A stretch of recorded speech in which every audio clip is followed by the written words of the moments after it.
नमस्कार प्रिय दर्शकों, आज की वीडियो में आप जानेंगे कि जब जीव पहली बार इस मृत्युलोक पर जन्म लेता है तो वो रोता क्यों है। इसमें साइंस के अनुसार रोने का क्या कारण माना गया है तथा हिंदू शास्त्रों के अनुसार रोने का क्या कारण माना गया है। विष्णु पुराण में इसके बारे में क्या सटीक जानकारी दी है, किस प्रकार से हमारे समाज में हमारे पुराणों में किंवदंतियाँ चली हुई है, इस्लाम धर्म में रोने के पीछे क्या कारण बताया गया है। तो प्रिय दर्शकों, बने रहिए हमारे वीडियो के साथ। और जो भी दर्शक मित्रगण चैनल से नए जुड़े हो, चैनल को सब्सक्राइब कर ले और बेल आइकन को प्रेस कर ले। अब मैं जो बच्चा रोता है उसके पीछे जुड़ी हुई कहानियों को एक एक करके आपके सामने रखूँगा कि इसमें साइंस का क्या रीज़न है और हमारे शास्त्रों के अनुसार क्या रीज़न है। प्रिय दर्शकों, आशा करता हूँ कि आपने ये कहानी पहली बार ही सुनी होगी, और जो भी मित्रगण यदि पहली बार सुनी हो तो पूरा वीडियो ज़रूर देखेंगे। आपको इस वीडियो में बिल्कुल हूबहू जो कारण होते हैं रोने के पीछे वो आपको जानने को मिलेंगे। अब मैं वीडियो को शुरू करता हूं। दोस्तों, आप सभी ने देखा होगा जब बच्चा पहली बार इस दुनिया में आता है तो आप समझ सकते हैं कि उसके जो परिवेश में वो रह के आया है वो सब बदल जाता है। और जन्म लेने से पहले वो माता के गर्भ में एक सुरक्षित झिल्ली, जो कि पतली झिल्ली होती है, उसके अंदर एक फ्लूइड भरा रहता है, वो एमनियोटिक फ्लूइड उसको बोलते हैं। इसी फ्लूइड की वजह से उसका रहना वहाँ पर सुरक्षित रहता है। रहना, खाना, सांस लेना सब उसको उसी फ्लूइड में से मिलता है। दोस्तों, ऐसा माना जाता है कि ये जो फ्लूइड है इसके मुंह के अंदर, फेफड़ों के अंदर सब जगह पाया जाता है। जब ये पेट के अंदर होता है, गर्भ के अंदर होता है। लेकिन यही जो फ्लूइड है पैदा होने के बाद इसको शरीर के अंदर से, मुंह के अंदर से, फेफड़ों के अंदर से निकाला जाता है। क्योंकि दोस्तों, जब ये फेफड़ों के अंदर से ये फ्लूइड बाहर आएगा तभी तो ऑक्सीजन अंदर जाएगी। यह तरल पदार्थ बहुत ज़्यादा रोग प्रतिरोधक क्षमता रखता है और शिशु को जो बचाता है, शिशु को रक्षा करता है, ये फ्लूइड के द्वारा ही रक्षा होती है। दूसरा दोस्तों, जो गर्भस्थ शिशु होता है वो एक गर्भनाल के द्वारा माता के गर्भ से जुड़ा रहता है। उसी गर्भनाल के द्वारा माता जो भोजन करती है उसी से पोषक पदार्थ बच्चे को मिलते हैं और वो वहाँ पर 9 महीने तक सुरक्षित रहता है। आपने देखा होगा जब बच्चे को पैदा होते ही सबसे पहले उसको उल्टा किया जाता है और उसके पीठ में या तो वह स्वतः ही रोने लग जाता है, यदि नहीं रोता है तो पीठ में थोड़ा थोड़ा थपकी लगा करके उसको पीठ ठोका जाता है ताकि उसके मुंह में या उसके फेफड़े में जो भी फ्लूइड भरा होता है वो बाहर आ सके। और बाहर आते ही जब वो सांस लेने की कोशिश करता है तो फ्लूइड बाहर हो जाता है और अंदर ऑक्सीजन पहुंच जाती है।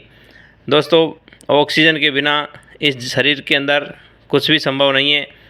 आप भले ही प्रैक्टिकल कोशिश करना कि जब हम सांस अंदर लेकर के रोकते हैं तो कम से कम 1 मिनट से लेकर के 1.5 मिनट तक इसको रोक सकते हैं।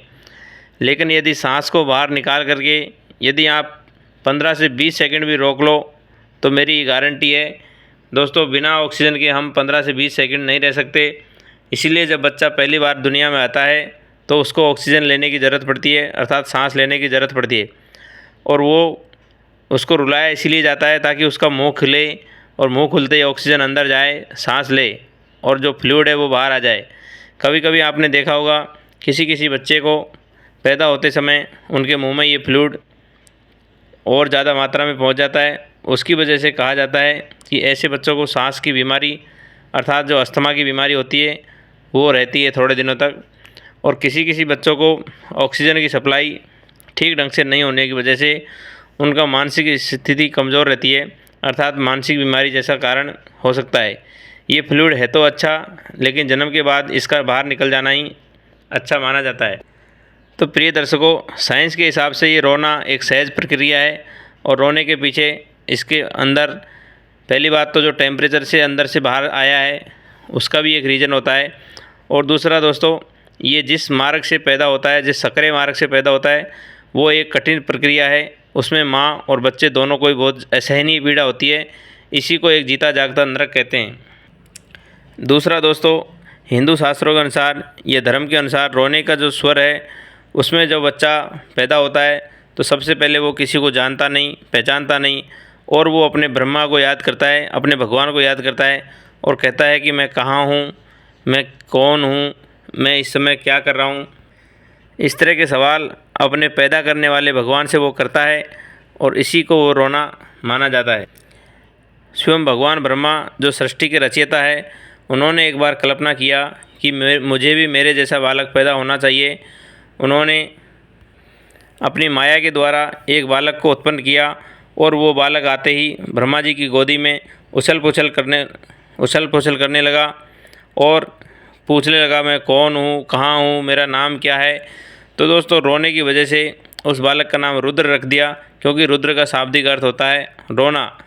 तो प्रिय मित्रों, जब ब्रह्मा ने ये माया के द्वारा बालक रचा था तो सबसे पहले वो धरती पर आया और वो भी रोना स्टार्ट किया था। उसके बाद से ब्रह्मा जी ने सभी को ये वरदान दे दिया कि आज के बाद जो भी बच्चे पैदा होंगे तो पैदा होते ही बच्चे रोएंगे ज़रूर। उसी के फलस्वरूप आज जो बच्चा पैदा होता है वो रोता है या उसको रुलाया जाता है, ये हिंदू शास्त्रों में लिखा है। दूसरा दोस्तों, इस्लाम में अर्थात मुस्लिम धर्म ग्रंथों में ऐसा लिखा है कि जब बच्चा पैदा होता है तो उसके आसपास शैतान आकर के मंडराता है और वो शैतान इस नई जीव आत्मा को डराता है।